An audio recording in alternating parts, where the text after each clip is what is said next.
من الأعمال الغريبة اللي سواها. أبو عبد الله جاي تستشهد، أنت في ليلة العاشر راح تتعطر دماءك بأعظم دماء الشهيد أنت وأصحابك.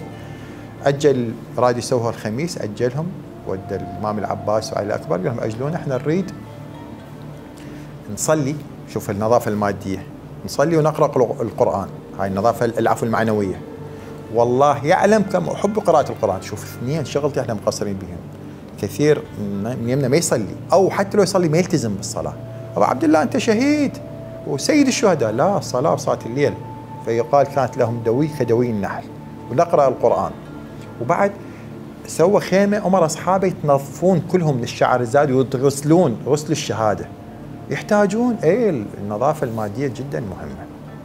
لذلك الإسلام شوف من تركيزاته والمستحبات أنه واحد من يصلي يستحب يتعطر بالصلاة، يتعطر.